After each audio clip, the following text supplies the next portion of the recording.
Look, I need to be honest with you right from the start. This title is clickbait, and I used it deliberately because that's what gets your attention in 2025. But here's the truth. Charlie Munger never talked about 10x by 2026. He'd call that kind of thinking idiotic, dangerous, the exact mentality that separates winners from losers. So why did I use it? Because you wouldn't have clicked on 5 investment principles that might double your money over 15 years if you're patient and disciplined. Even though that's what actually works. Even though that's what made Charlie billions. Here's what I'm actually going to give you. 5 types of investments Charlie believed in. Not specific stock tips. Not predictions. Investment categories and principles that have worked for a century and will work for another century. Things that compound wealth slowly, boringly, reliably. Will they 10x by 2026? Probably not. Will they potentially 10x over 10, 15 years if you're disciplined and patient? Maybe. But here's what's guaranteed. Chasing 10x returns by next year will destroy you. It always does. It destroyed people in 1929, in 2000, and 2008, and it'll destroy you today. So you have a choice.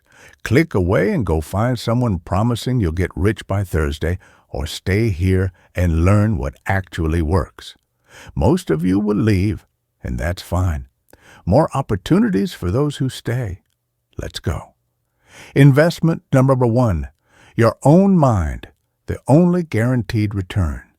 Here's what nobody wants to hear. The best investment you can make won't show up on any brokerage statement. It's investing in yourself, your knowledge, your skills, your ability to think clearly when everyone else is panicking.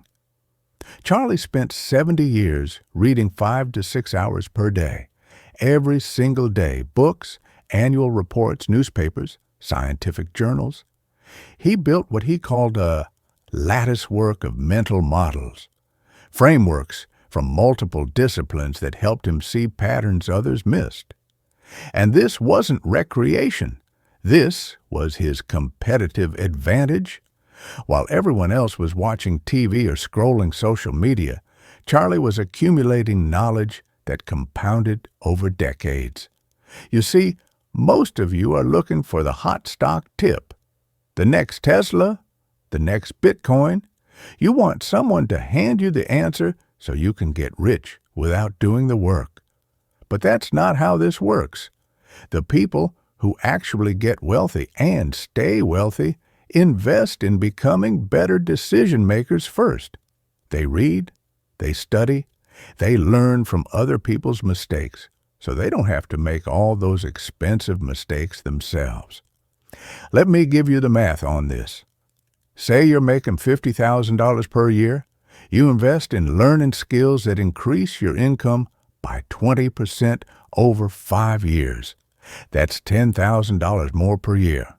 Over 30 years, that's $300,000 in additional earnings, before you even account for raises and career advancement.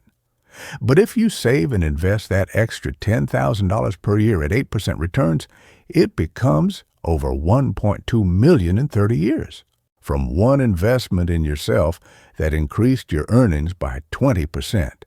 Compare that to chasing stock tips. Even if you get lucky once or twice, you'll eventually lose it all because you don't understand what you're doing. You're gambling, not investing. Here's what I actually did. I made reading non-negotiable. Every day, minimum 1 hour. Sometimes 3 or 4 hours. Books about business, psychology, history, science. I studied how other investors thought. I learned from their mistakes. I built mental models that helped me avoid stupidity. And the return on that investment? Incalculable. It helped me avoid the dot-com bubble. Helped me recognize the housing bubble before 2008. Helped me stay rational when everyone else was panicking or getting greedy. Let me tell you about the dot-com bubble. From 1995 to 2000, everyone was buying internet stocks. Companies with no profits, no business models, just .com in their name. People were getting rich on paper. Everyone said I was an idiot for not participating. I didn't buy because I didn't understand how these companies would make money. I couldn't value them. So I sat it out. And when the bubble burst in 2000 and 2002, the NASDAQ dropped 78%. $5 trillion in market value evaporated. People lost their life savings. But I was fine. Not because I'm smarter, I'm not. Because I'd invested in learning, and that learning told me when something didn't make sense. That's what reading does for you. It gives you frameworks to recognize nonsense. But here's what you do instead. You scroll TikTok for investment advice. You watch 60-second videos telling you which stock to buy. You think reading is boring, so you don't do it. Then you wonder why you keep losing money. You're trying to compete with people who've invested thousands of hours in learning, but you won't invest 5 hours a week reading. That's not a winning strategy. That's like showing up to an NBA game having never practiced and expecting to score. Charlie had a quote, "In my whole life, I have known no wise people who didn't read all the time. None. Zero. Not some. Not most. None." If you want to build wealth, you need to become someone who makes good decisions consistently, and that requires investing in your mind first. Here's another way to think about it. Every book you read is like downloading someone else's lifetime of experience into your brain. Ben Graham spent 50 years thinking about investing and wrote it all down in The Intelligent Investor. You can absorb those 50 years of wisdom in maybe 20 hours of reading, but you won't do it because 20 hours feels like a lot. So you'll keep making mistakes that cost you thousands or tens of thousands of dollars. Mistakes that someone already made 50 years ago and wrote about, so you wouldn't have to repeat them. The math is brutal but simple. Someone who invests in learning and increases their earning power by 30% over a decade, then invests those additional earnings, will end up wealthier than someone who makes mediocre stock picks with their current income every time. And here's something else. The knowledge compounds. The more you read, the more frameworks you have.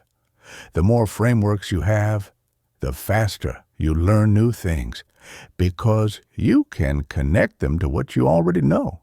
It's exponential, not linear. Your action today: buy 3 books. The Intelligent Investor by Ben Graham, Poor Charlie's Almanac, and Thinking Fast and Slow by Daniel Kahneman. Read them. Actually read them. Don't just buy them to look smart. Take notes. Think about the concepts. This is the foundation of everything else. And commit to reading at least 1 hour per day for the rest of your life. That's 365 hours per year, or about 15 full days. You're telling me you can't spare 15 days a year to get smarter? Investment. Number 2, businesses with durable competitive advantages, the moat. Here's what Charlie actually invested in. Businesses with what Buffett calls economic moats. Companies with competitive advantages so strong that competitors can't easily take their market share. Not exciting tech startups. Not the next hot thing. Boring businesses with sustainable advantages that let them earn high returns on capital for decades. Look at Coca-Cola. Charlie and Warren bought it in 1988. What's the competitive advantage? Brand loyalty so strong that people specifically ask for Coke, not just a soda. Distribution so extensive that Coca-Cola products are available almost everywhere on Earth. Economies of scale that make it nearly impossible for competitors to match their costs. That advantage hasn't disappeared in 37 years. Won't disappear in the next 37 years. And Berkshire's position has compounded from about $1 billion to over $25 billion in value. Or look at See's Candies. Berkshire bought it in 1972 for $25 million. Simple business, make chocolate, sell chocolate, people love it. The competitive advantage, brand loyalty. Customers who've bought See's for decades keep buying it. They give it as gifts. It's part of their traditions. Since 1972, See's has generated over $2 billion in cumulative profits on that $25 million investment. That's an 80x return, but it took 50 years. Nobody got rich by Thursday. Here's what you need to understand. Businesses with moats can raise prices, maintain margins, and keep competitors at bay. They don't need to constantly reinvent themselves. They just need to do what they do well, consistently, for decades. But you're not looking for this, are you? You're looking for the next Amazon, the next Google, the company that'll go up 1,000% in 5 years. And maybe you'll get lucky once, but you'll also buy 10 other next Amazons that go to zero. Let me tell you what happened with WeWork. Everyone said it was the future of office space, valued at $4 to $7 billion in 2019. People poured money in, thinking they found the next big thing. Where's the moat? Where's the competitive advantage? Anyone can rent office space and sublet it. There was no moat. WeWork went bankrupt. Investors lost billions. Meanwhile, boring businesses like Costco, which has the competitive advantage of being the low-cost provider with a membership model that creates customer loyalty, just kept compounding. Here's my actual philosophy. I want businesses that will be doing the same thing, earning high returns in 20 years. I don't need explosive growth. I need durability, predictability, moats that protect profits from competition. Let me give you another example. American Express. Charlie and Warren have held it for decades. What's the moat? It's a closed-loop network that charges merchants higher fees than Visa or MasterCard. But merchants accept it because Amex cardholders spend more money, and cardholders stay loyal because of the rewards and service. Competitors can't easily replicate this. You can't just start a new credit card company and expect merchants to accept your cards and consumers to use them. The network effect is the moat, and it's lasted for decades. Compare that to something like Peloton. Hot stock during the COVID. Everyone working from home, everyone buying exercise bikes. Stock went from $30 to $170 in 2020. People thought they found the next Nike. What's the moat? Where's the competitive advantage? Anyone can make an exercise bike. Anyone can stream fitness classes. Peloton had first-mover advantage, but no durable moat. When gyms reopened and competitors entered the market, Peloton crashed. Stock's now under $10. Most people who bought it lost 80–90%. And here's what you do instead. You buy whatever's exciting, whatever's growing fast, whatever everyone's talking about. You ignore the question of competitive advantage because it's boring. Then you watch your growth stocks crash 80% when reality sets in. Here's the test Charlie used. Will this business be earning high returns on capital in 10–20 years? If you can't confidently say yes, it's not a good investment, no matter how exciting it seems today. The math. A business earning 15% return on equity with a sustainable moat will compound your wealth steadily. A business with no moat might grow fast initially, but competition will erode returns. Over 20–30 years, the moated business wins every time. Let me show you this another way. $10,000 invested in a business earning consistent 15% returns becomes $60,000 in 30 years. $10,000 in a business that grows fast, then gets crushed by competition, might become $30,000, then drop to $5,000. You'd have been better off in the boring moated business. Your action? Look at what you own. For each position, write down, what is this company's competitive advantage? If you can't articulate a clear, durable moat, you don't understand what you own. And if you don't understand it, you shouldn't own it. The moat should be obvious. If you have to stretch to find it, it probably doesn't exist. Investment harabhadri, index funds, because you're not as smart as you think. Here's the uncomfortable truth. Most of you should just buy an S&P 500 index fund and never touch it. That's it. That's the whole strategy. But Charlie, that's too simple. What about... No, stop. You're not special. You're not going to beat the market. Professional investors with teams of analysts and decades of experience can't beat the market consistently. You definitely can't. The S&P 500 has returned about 10% annually. Over the past century, with dividends reinvested, your money doubles roughly every 7 years. Put in $10,000, wait 7 years, you have $20,000. Wait another 7 years, $40,000. Wait another 7 years, $80,000. But that requires three things most people don't have: patience, discipline, and the ability to do nothing. Let me tell you what actually happens. You buy an index fund. Market drops 10% in a month. You panic and sell. Market recovers and goes higher. You buy back in at a higher price. Then it drops again. You sell again. You're constantly buying high and selling low, guaranteeing losses. Charlie invested most of his retirement money in index funds. Not because index funds are exciting. They're boring as hell. Because they work. Low fees, broad diversification, market returns. That's enough to get wealthy if you're patient. Here's the math that should embarrass you.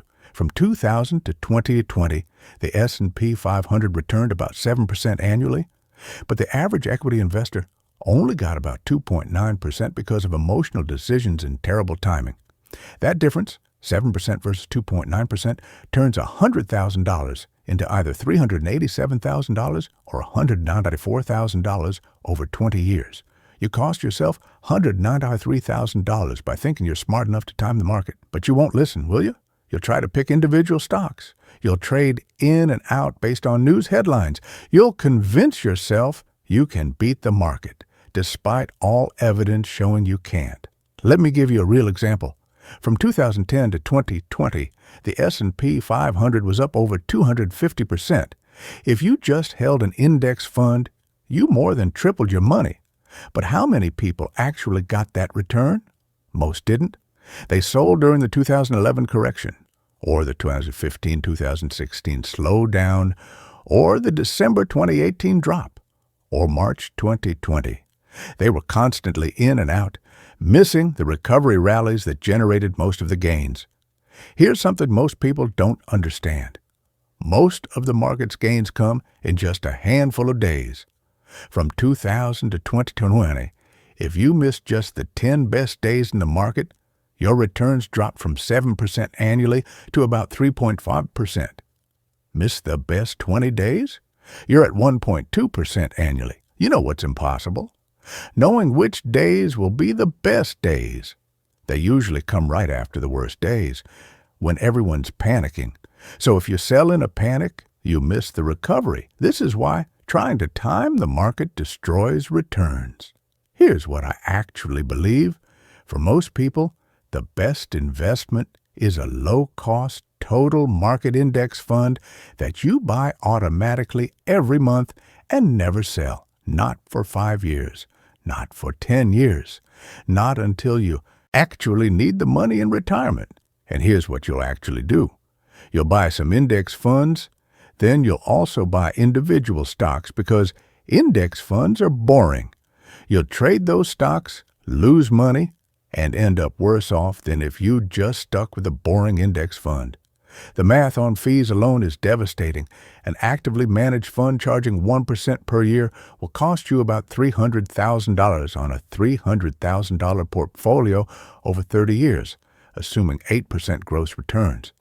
An index fund charging 0.04% costs you about $12,000. You literally pay $288,000 extra for worse performance. Let me tell you about a bet Warren Buffett made in 2007. He bet $1 million that an S&P 500 index fund would outperform a collection of hedge funds over 10 years. Hedge funds, supposedly the smartest money managers in the world, charging 2% fees plus 20% of profits. After 10 years, the index fund was up 125%. The hedge funds averaged 36%. It wasn't even close.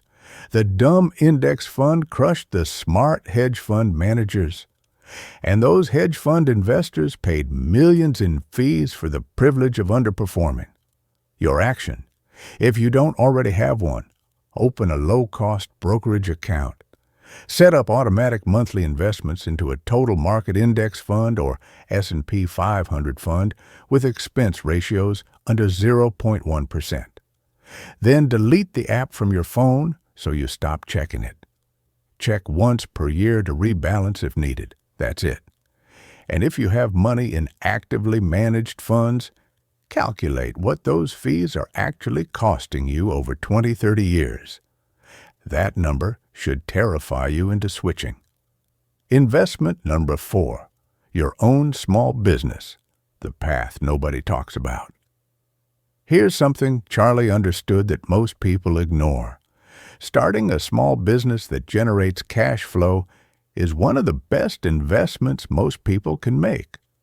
Not a startup that'll change the world. Not the next Facebook. A boring small business that serves local customers and generates steady profits. A plumbing business. A lawn care service. A small e-commerce store. Something real that generates actual cash. Charlie started his career as a lawyer, but he also invested in and operated small businesses. Real estate development, small manufacturing, nothing sexy, just businesses that generated cash flow he could then invest in other opportunities. You see, a small business that generates $50,000 per year in profit to you is like having a $1.25 million investment at 4% returns. But you built the business from scratch, maybe investing $20,000, $50,000 to start it. And here's the key. You control it. You can increase prices, cut costs, improve operations, grow it. You can't do any of that with stocks. With a business, you're not passive. You're actively creating value. Let me give you a real example. I knew someone who started a pressure washing business with $3,000 in equipment. Worked weekends for 2 years building it up. Eventually hired employees. Sold it after 8 years for $180,000. That's a 60x return on his initial investment. Could he have made 60x buying stocks? Maybe, if he picked the perfect stock and timed it perfectly. But he had control over his business. He could make it more valuable through his efforts. Here's another example. A woman I knew started a bookkeeping business from home. Initial investment was basically zero, just her time and a computer she already owned. Charged $50, $75 per hour. After 2 years, she had enough recurring clients to generate $60,000 per year working part-time. She didn't sell it. She still runs it 10 years later. She's generated over $600,000 in cumulative profit from essentially no capital investment. Show me a stock that does that. Here's the uncomfortable truth. Most people won't do this because starting a business requires work. Real work. Not just clicking buttons on a trading app. You have to find customers, deliver service, handle problems. It's hard.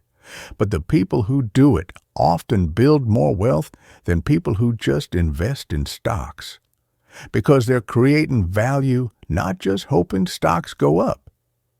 Charlie had a quote about this. The best thing a human being can do is to help another human being know more. A business that solves real problems for real people, generating real profits, is one of the purest forms of value creation. Let me tell you what types of businesses actually work. Service businesses, plumbing, electrical, HVAC, cleaning, landscaping.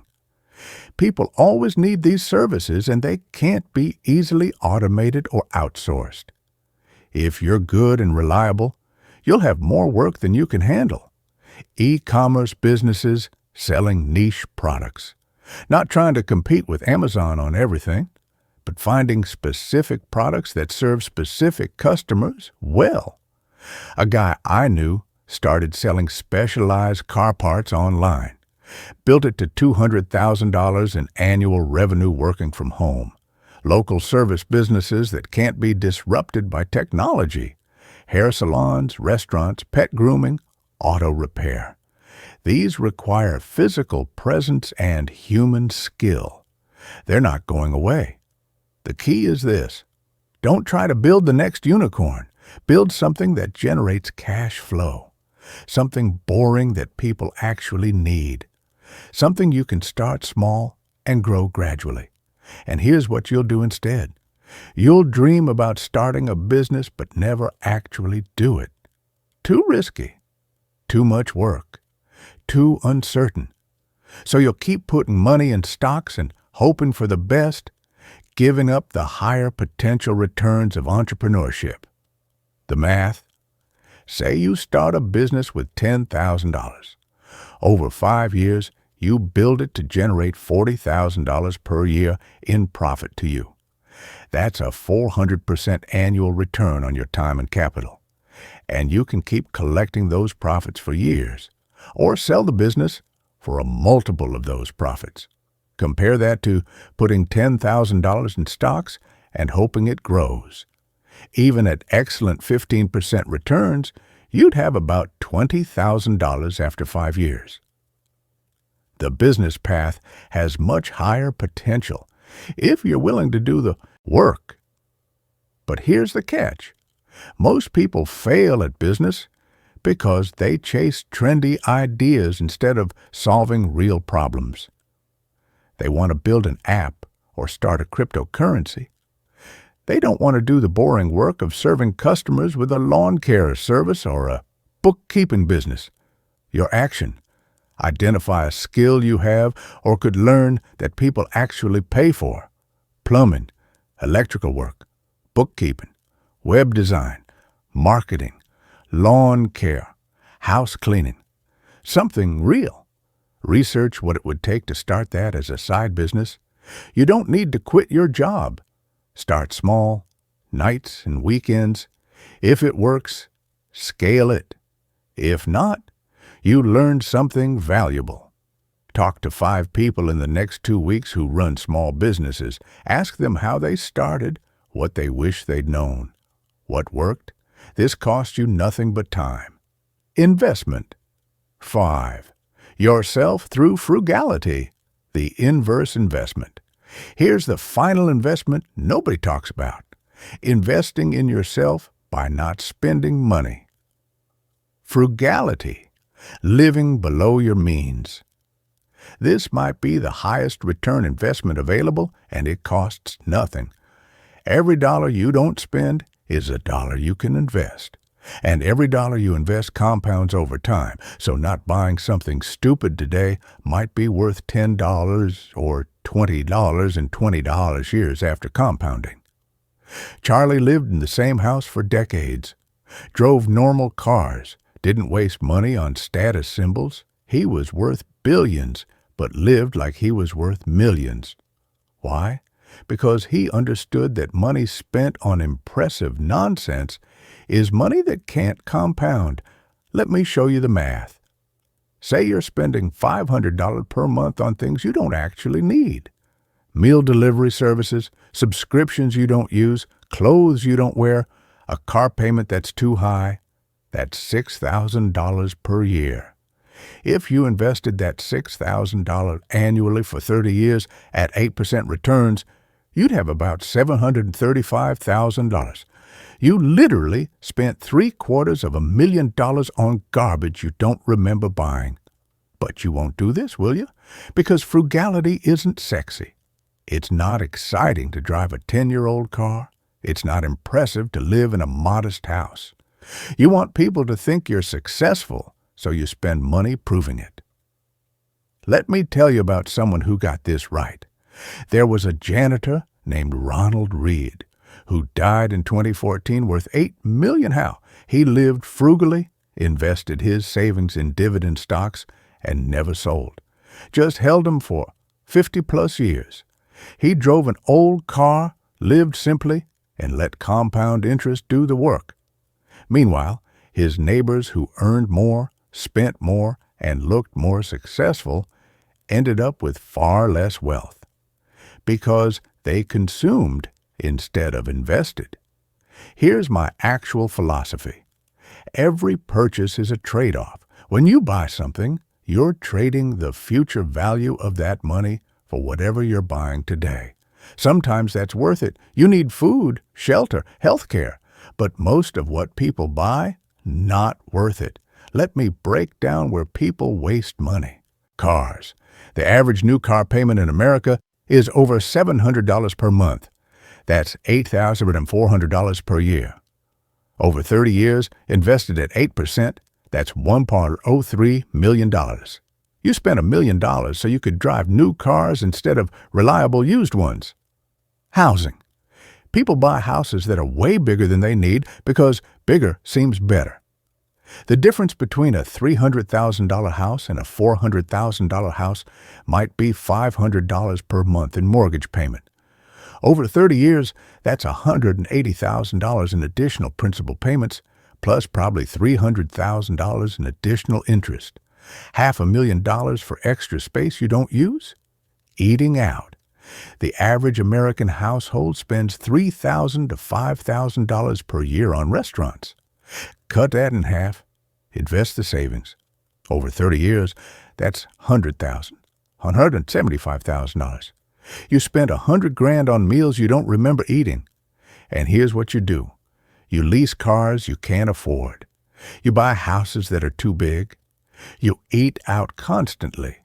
You subscribe to services you forget about. You're hemorrhaging money on things that don't matter, then wondering why you can't build wealth. The math is brutal. The average American spends about $18,000 per year on non-essential purchases. If invested over 30 years at 8%, that's $2.2 million. Most people are literally spending millions of dollars over their lifetime on crap they don't need. But here's where people get frugality wrong. They think it means being miserable. It doesn't.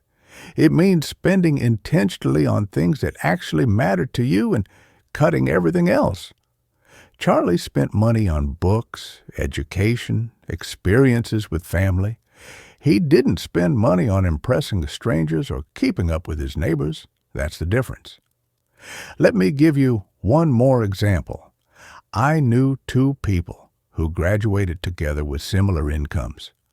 One lived frugally, saved 30% of income, invested it. The other spent everything, living what looked like a more impressive lifestyle. 30 years later, the frugal one retired at 55 with $1.8 million. The spender is still working at 60 with maybe $200,000 saved. Same income, completely different outcomes. The only difference was spending habits. Here's something else about frugality. It's a muscle you build. The first month is hard. The first year is hard. But after a while, you don't even miss the things you're not buying. You get satisfaction from watching your investments grow instead of from buying stuff. And the peace of mind is incredible.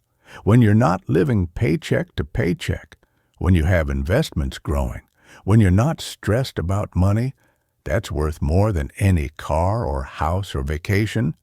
Your action. Track every dollar you spend for 1 month. every coffee, every subscription, every impulse purchase. At the end of the month, categorize spending into essential, housing, food, transportation, healthcare, and non-essential, everything else. Calculate what that non-essential spending would become if invested over 20, 30 years. That number should horrify you. Then cut 30, 50% of the non-essential spending and invest the difference automatically. Set up the automatic investment before you try to cut spending so the money goes straight to investments before you can spend it. The truth about 10x by 20x. Look, I need to come back to the title. 5 investments that will 10x your money by 2026. It's bullshit. And you knew it was bullshit when you clicked on it, but you hoped maybe this time it was real. Here's what's actually real. These 5 investments, your mind, moated businesses, index funds, your own business, and frugality, won't make you rich by 2026. They might make you wealthy by 2035 or 20 by 40 if you're disciplined and patient. But nobody wants to hear that. You want the shortcut, the secret, the hack that lets you skip the boring part and jump straight to being rich. There is no shortcut. There never was. There never will be. Anyone promising you one is either lying or selling you something. Charlie spent 70 years building wealth. Warren spent 80 years. Every serious wealth builder I've ever known spent decades doing boring things consistently. That's the formula. It's not secret. It's just unsexy. You're going to see videos promising you'll 10x with AI stocks or quantum computing or whatever the next hot thing is, and you'll be tempted because humans are wired for instant gratification. But here's what actually happens. You chase those promises, you lose money, you get discouraged, you quit. Then you're 50 or 60 years old with nothing saved, wondering where it all went wrong. What went wrong is you believed in shortcuts instead of processes. You wanted magic instead of mathematics. You chose excitement over discipline. The 5 investments I outlined aren't exciting. Reading books isn't exciting. Buying boring businesses with moats isn't exciting. Index funds are boring as hell. Starting a pressure washing business isn't glamorous. Living frugally is the opposite of impressive. But they work. They've always worked. They'll work in 2026, 2036, 2046. And here's the final uncomfortable truth. Most of you won't do any of this. You'll watch this video, nod your head, maybe feel inspired for a day or two. Then you'll go right back to checking your meme stocks and hoping crypto goes back up. You'll keep doing what you've always done. And you'll keep getting what you've always gotten. The few of you who actually take this seriously, who invest in learning, who buy quality businesses or index funds and hold them for decades, who start small businesses, who live below your means. You won't get rich by 2026, but you'll probably be financially independent by 2035 or 2040. And that's better than rich. That's free. So stop looking for 10x by next year. Start building wealth that compounds over decades. It's boring. It works. And it's the only path that's ever worked for regular people who didn't get lucky. Now, if you want more of this, more brutal honesty about building real wealth, instead of chasing fantasies, subscribe to this channel. We're not here to make you feel good. We're here to tell you what actually works, but only if you can handle the truth.